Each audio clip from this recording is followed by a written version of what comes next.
Hi friends, my name is Mehul and today I am going to provide you some information regarding the requirements for the birth certificate for the purpose of I485 adjustment of status. So let's go back and look at the website that provides all this information. Okay, so as you can see here, this information is located on the uscis.gov website and states that a copy of the applicant's foreign birth certificate or sufficient secondary evidence of birth must be submitted to establish the applicant's country of citizenship for visa changeability, identity, and existence of the derivative relationship. So, as it mentions, the birth certificate is required to identify and derive the existence of the relationship of the applicant. So now in some cases it might be possible, specifically for the people coming from the country subcontinent of India, that the birth certificate might be present in the native language, and the requirement here is to provide the certificate in the English language. So what needs to be done for that? So there is another web page where you can find all the information and the format for the same. So let's go back there. Also, an important thing here to notice is this line. It says officers should check the Department of State's country reciprocity schedule to determine availability of birth certificates as well as acceptable secondary evidence of birth for specific countries. So, I mean, what this says is there are certain requirements to determine the availability of birth certificates, and if a birth certificate is not available for any applicant, uh, what is an acceptable secondary evidence for specific countries related to the birth certificate. So we'll go on to this website and look for, let's say currently for the Indian applicants. As you can see here, this website is on the travel state gov, and we have selected the country India. So this specifically tells us what is the reciprocity schedule for the same. So now let's go down, scroll down here, and here is where you can find all the information regarding the birth certificate. So it says for persons born after April 1st, 1970, birth certificates are available, and for persons born prior to that, birth certificates are considered unavailable. But if you scroll even more down, here it says if an individual is born after April 1st, 1970 and is unable to obtain a birth certificate, the individual must obtain a certificate of non-availability from the local authorities with jurisdiction over their place of birth. In addition to a non-availability certificate, the following documents can be accepted as secondary evidence. So first of all, you need to obtain this, that your certificate is not available from the local authorities from the place where you were born, right? So on top of that, you can either provide a school living certificate, a matriculation certificate, certified or recognized board from the school last attended by the applicant, or a notarized affidavit.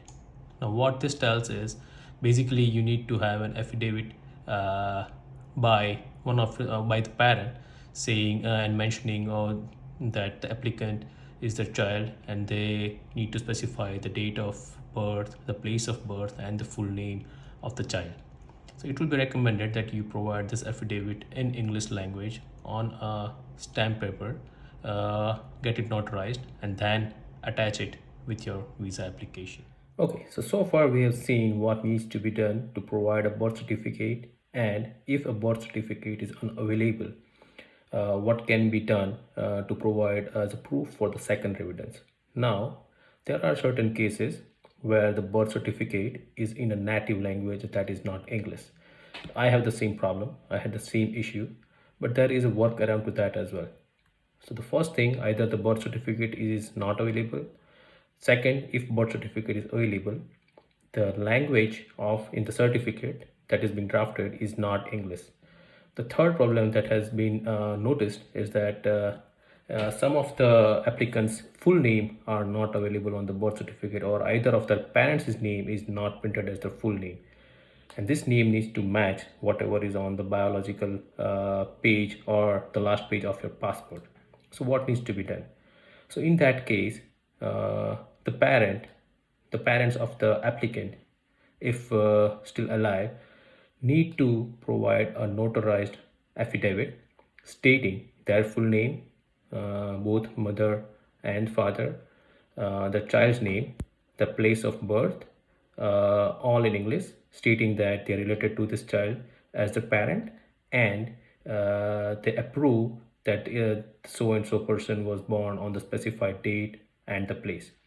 That needs to be notarized on a stamp paper through a lawyer in their native country. If the parents are in USA, then they can do it in United States. If not, they need to do it in the place where they are or where the person was born.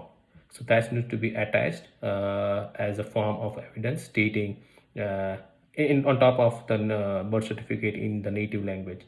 So both the documents needs to be attached, and that can help serve as a legal evidence saying your birth certificate has been provided for the application.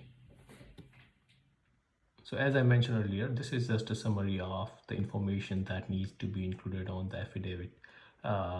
If your name or any of your parents' name is misspelled, or it has not been provided as a full name on the birth certificate, so this needs to go on your affidavit, get it notarized, and then attach with your original birth certificate in the native language and attach it to your application. I hope this video is helpful for you regarding the information on the birth certificate.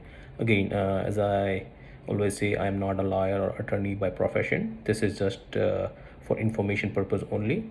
But please seek advice of a legal professional, a lawyer or an attorney for this particular purposes, and then go through your application process. If you have any questions or concerns, please comment or let me know, and I will try to get back to you.